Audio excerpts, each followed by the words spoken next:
우리가 지난 한 주간 동안에는 특별 새벽 기도회가 있었습니다. 우리 많은 성도님들이 새벽을 교와 함께 기도했는데요. 특별한 의미가 있었던 것은 자녀를 위하여 기도하면서 요일별로 그 기도 제목을 정해서 우리가 함께 기도했습니다. 우리 자녀들 하나님을 경외하는 믿음의 자녀가 되게 하소서. 또 부모님을 공경하고 이웃을 사랑하는 자녀가 되게 하소서. 지혜롭고 분별력 있는 자녀가 되게 하소서. 건강하고 거룩한 삶을 사는 자녀가 되게 하소서. 요셉처럼 꿈을 이루고 형통한 자녀가 되게 하소서. 모든 그 성공해서 하나님께 영광 돌리는 자녀가 되게 하소서. 아멘. 우리 아멘 크게 하시면 자녀들이 다 그렇게 될 줄로 믿습니다. 아멘.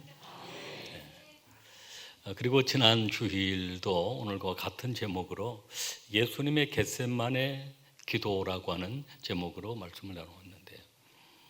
지난 주간에는 누가복음 22장의 말씀을 통해서 예수님의 겟세마네 기도는 습관을 따라 기도하셨다. 늘 하시는 대로 겟세마네 동산에가 기도하셨다. 그리고 간절히 기도하셨다. 힘쓰고 애써 간절히 기도하셨다. 제자들로 하여금 시험에 들지 않도록 기도하라라고 하셨다라고 하는 그런 내용의 말씀을 나누었습니다. 오늘은 같은 겟세마네 동산의 기도인데 마태복음 26장 36절로 46절에 나와 있는 말씀을 통해서 예수님의 그 겟세마네 동산의 기도가 어떤 기도였는지 6가지로 말씀을 선포하려고 합니다. 예수님의 겟세마네 동산의 기도는 첫째는 기도의 자리로 나아가셨습니다. 할렐루야. 36절 말씀 같이 읽겠습니다. 예수께서 제자들과 함께 겟세마네라 하는 곳에 이르러 제자들에게 이르시되 내가 저기 가서 기도할 동안에 너희는 여기 앉아 있으라 하시고 아멘. 예수께서 제자들과 함께 겟세마네라 하는 곳에 이르러라고 해요.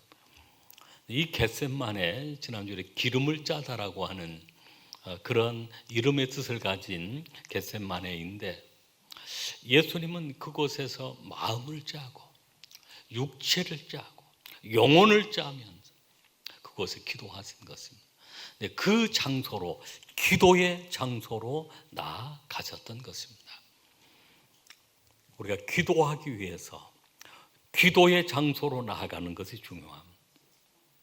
우리 한때는 산기도도 하고 산기도 가서 우리 처음 신학교 들어가면 기도의 능력을 체험해야 된다. 적어도 그 소나무 뿌리를 몇 개 뽑아야 된다. 그런 얘기가 있었습니다.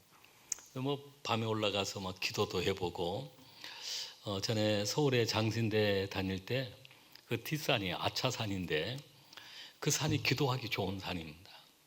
기숙사 있을 때 밤에도 올라가서 기도하고 그렇게 기도했던 경험이 있는데요. 기도라고 하는 것이 기도의 장소로 나가야 합니다. 제가 목회를 처음 시작할 때 너무나 제가 부족함을 알고 월요일마다 그 기도원에 올라가서 기도했던 기도의 장소로 나가서 우리가 기도한 것입니다. 오늘 우리에게 기도의 장소가 가장 좋은 것은 바로 교회입니다. 마가복음 11장 17절 말씀에 보면 내 집은 만민이 기도하는 집이라고 했습니다.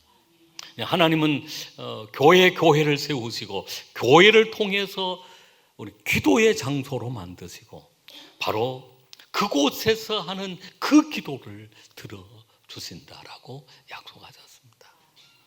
우리가 늘 기도의 장소, 우리 교회에 나와 우리 기도하는 우리의 기도 장소가 필요한 것입니다. 예수님의 겟셋마네가 있었다면 오늘 우리는 교회가 바로 우리의 기도의 장소가 되어진다라고 하는 말씀입니다. 두 번째, 겟셋마네 동산의 기도는 홀로 기도하셨습니다. 36절 말씀을 우리가 한 번 더 읽겠습니다.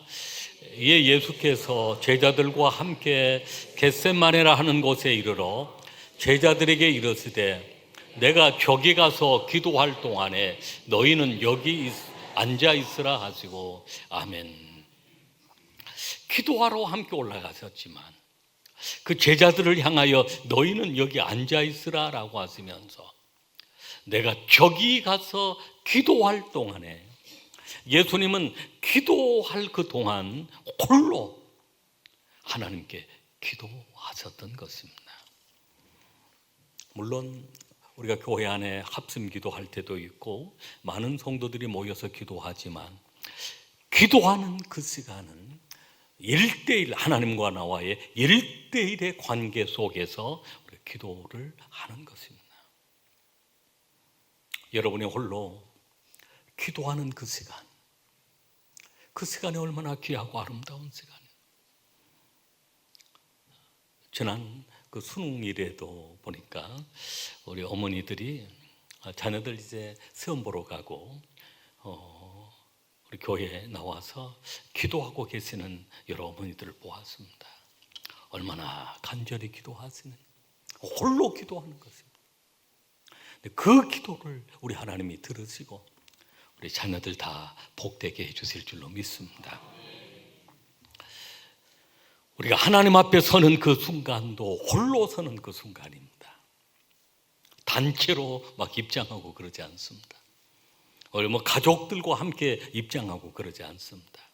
하나님 앞에 서는 그 순간도 나 홀로 서는 그 시간인데 홀로 우리 하나님 앞에 서는 그 시간들이 필요한 것입니다. 그 기도를 하나님은 들으시고 응답해 주시는 것입니다. 세 번째는 마음과 감정을 숨기지 않는 기도, 하나님 앞에 토로하는 기도였습니다. 37절로 38절 말씀, 37절 말씀부터 38절 말씀 같이 읽겠습니다. 베드로와 세베대의 두 아들을 데리고 가실새 고민하고 슬퍼하사 이에 말씀하시되 내 마음이 매우 고민하여 죽게 되었으니 너희는 여기 머물라 나와 함께 깨어 있으라 하시고 아멘. 37절에 고민하고 슬퍼하사라고 해요.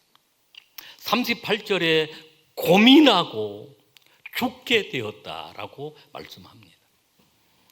예수님은 십자가를 앞에 두고 기도하시는데 육신의 몸을 가지고 오셨기 때문에 우리와 똑같은 육신의 몸을 가지고 있기 때문에 그 십자가의 고통이 얼마나 큰지를 알고 있었기 때문에 주님은 고민하시고 슬퍼하시고 고민하시고 죽게 되었다라고 그렇게 말씀을 하셨던 것입니다.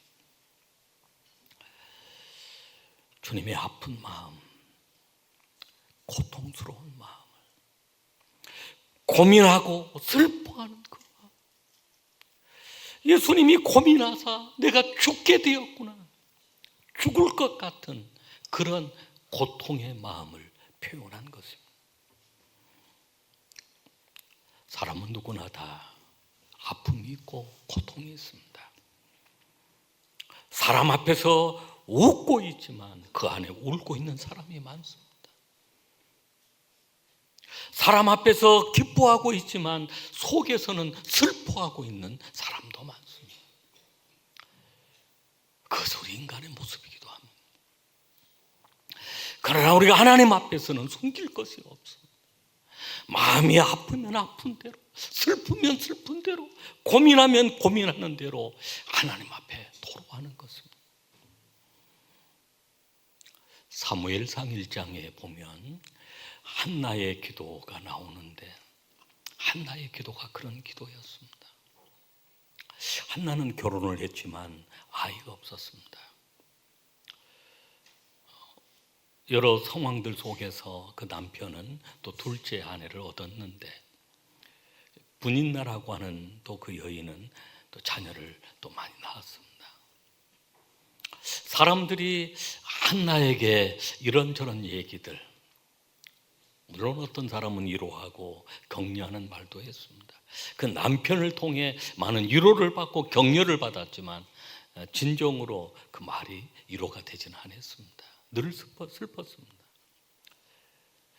어떤 사람은 비아냥대기도 하고 어떤 사람은 조롱을 하기도 하고, 특별히 그 분인나는 한나를 향하여서 아이도 못난 주제라고 하면 그런 말을 들을 때마다 한나는 빗으로 가슴을 토려내는 듯 아픔을 느끼고 고통을 느꼈던 것입니다. 그때 한나는 성전에 나아가 기도하기 시작했습니다. 얼마나 슬프고 얼마나 마음이 아프고 소리를 내어서 크게 소리를 내지도 못하고 입술만 움직이면서 그 아픈 마음을 하나님 앞에 토로한 것입니다. 엘리 제사장은 그 기도하는 광경을 보고 오해를 하기도 했습니다. 술 취해서 기도하는 여인인가라고 하며 오해도 했습니다. 그러나 한나는 나는 슬픔이 많은 여자입니다. 그래서 하나님께 토로하고 있습니다. 아픈 마음을 그대로 하나님 앞에 기도했던 것입니다. 그런 기도를 하나님이 들으시고 새 생명을 주셨는데 그 한나를 통해 주셨던 그 새 생명은 사무엘이었던 것입니다. 위대한 사무엘이 기도를 통해서 얻은 아들이 되었던 것입니다. 여러분, 우리가 살아가면서 그렇습니다. 어떤 경우는 장난 삼아서 하는 얘기들도 있지만 내가 장난 삼아서 하는 그 얘기지만 상대방에게는 그게 비수가 되는 경우가 많습니다. 우리가 할 수만 있으면 이 얘기를 좋게 해야 되고 어떤 경우든지 비비불부 원판하지 말아야 합니다. 왜냐하면 장난으로 하는 얘기, 그냥 지나가면서 하는 얘기지만 상대방에게 큰 아픔이 되고 비수가 되는 그런 경우들이 많이 있기 때문에 그런 경험을 누구나 다 할 수 있는 것입니다. 그래서 우리는 분인나처럼 살면 안 돼요. 항상 고운 말을 해야 하고 칭찬하는 말을 해야 하고 격려하는 말을 해야 되고. 할렐루야. 예수님은 그 기도가 이렇게 마음을 토하는 예수님이심에도 불구하고 고민되어 슬프다, 고민되어서 죽게 되었다, 예수님 앞에 자기의 형편을 다 아뢰고 기도한 것입니다. 우리가 살아가면서 이런저런 아픔이 얼마나 많습니다. 여러분, 기도로 승리할 수 있길 바랍니다. 네 번째 겟세마네 동산의 기도는 하나님의 뜻을 구한 기도였습니다. 39절 말씀 같이 읽겠습니다. 조금 나아가사 얼굴을 땅에 대시고 엎드려 기도하여 이르시되 내 아버지여, 만일 할만하시거든 이 잔을 내게서 지나가게 하옵소서. 그러나 나의 원대로 마시옵고 아버지의 원대로 하옵소서 하시고. 아멘. 얼굴을 땅에 대시고 기도하시는데, 또 간절히 기도하시는데, 아버지여, 만일 할만하시거든 이 잔을 내게서 지나가게 하옵소서. 하나님, 할 수 있으면 이 십자가의 잔을 제가 지지 않도록 해주십시오. 그러나 나의 원대로 마시옵고 아버지의 원대로 하옵소서 하시고. 이게 예수님의 기도였습니다.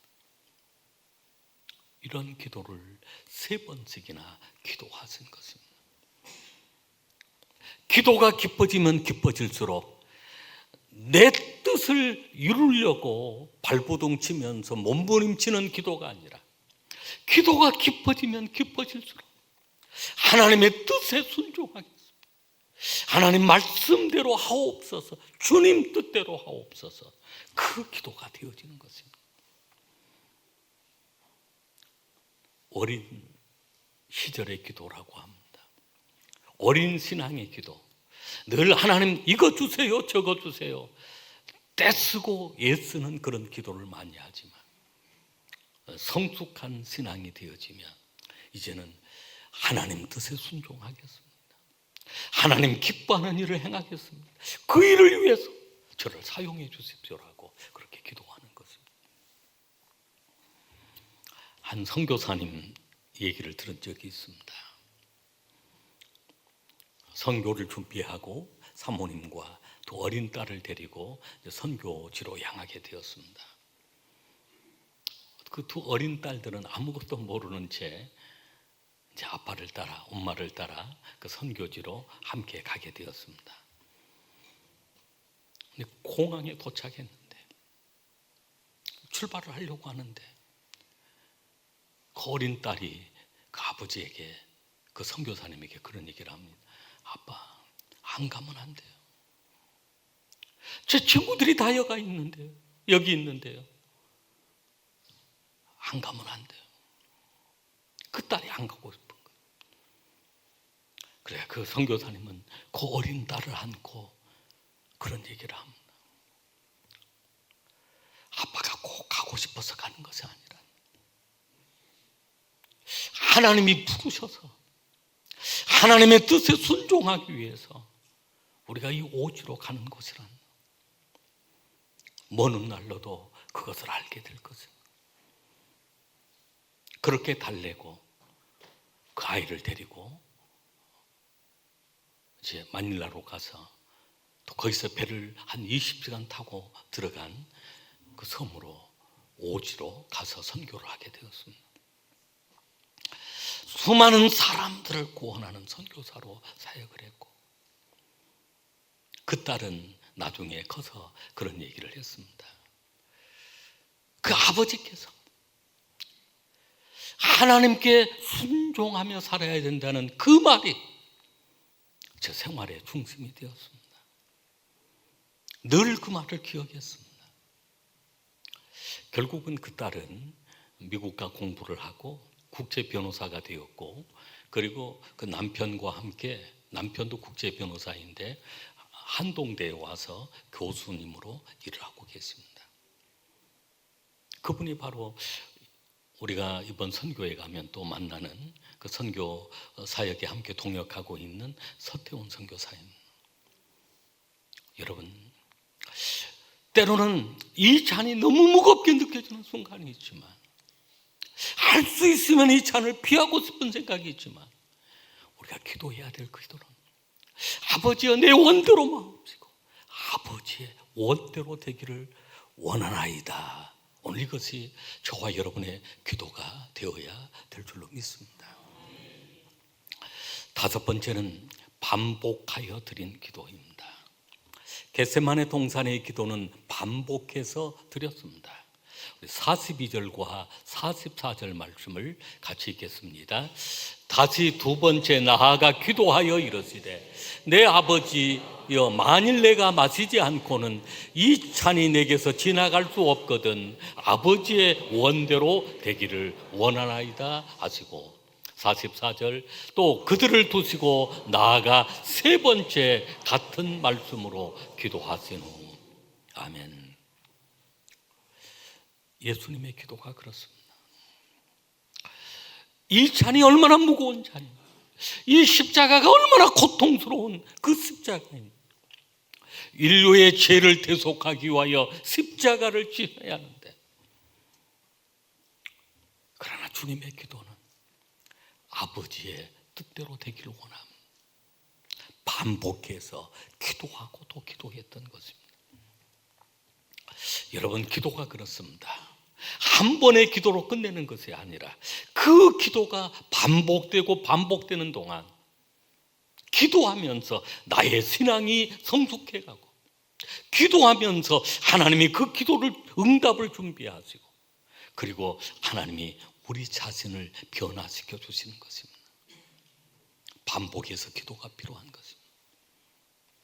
어느 가정의 한 집사님은 남편 구원을 위해서 새벽마다 기도했습니다. 그런데 남편이 하나님께로 교회로 돌아올 그런 어떤 상황이 보이지 않습니다.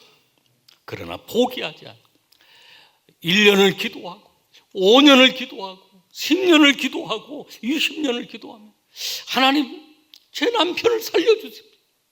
제 남편을 불쌍히 여겨주십시오. 하나님께로 돌아오게 해주십시오.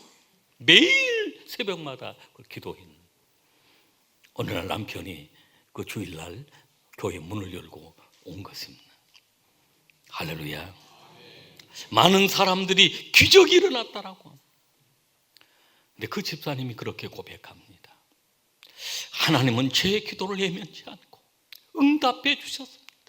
응답해 주셨습니다. 여러분, 우리가 반복해서 기도하고 그 기도하는 기도가 어느 순간 반드시 응답되어진다는 것입니다. 할렐루야.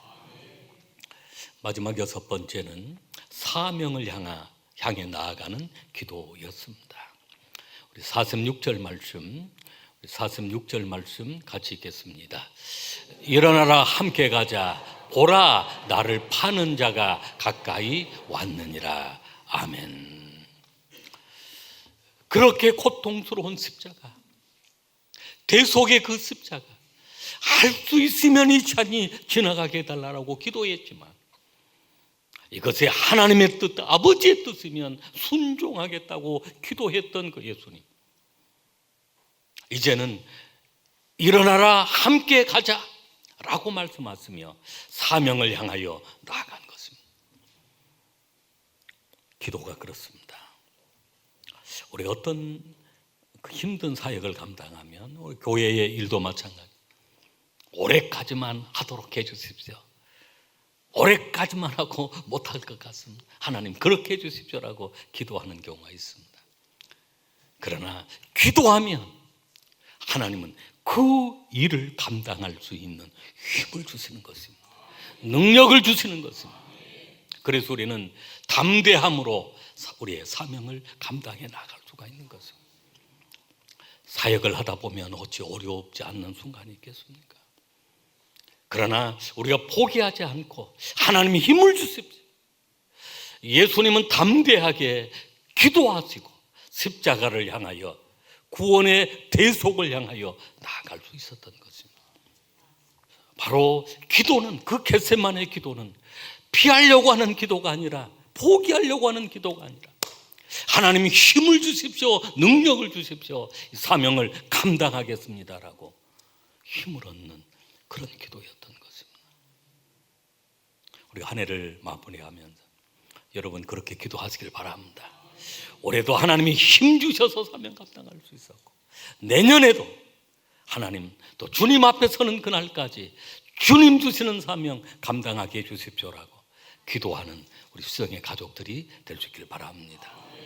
겟세마네 동산의 기도, 우리가 늘 묵상하면서 기도의 자리로 나가고 홀로 기도할 때도 있고, 나의 마음을, 나의 아픔을 토로하는 그런 기도이기도 하고, 그러면서 우리가 하나님의 뜻을 구하는 기도, 반복해서 그렇게 기도하다 보면 어느 순간 우리에게 새로운 사명, 새로운 능력을 경험해서 주님의 찬송이 되고 주님의 기쁨이 되는 우리 수영의 가족들 되시기를 주의 이름으로 축복합니다.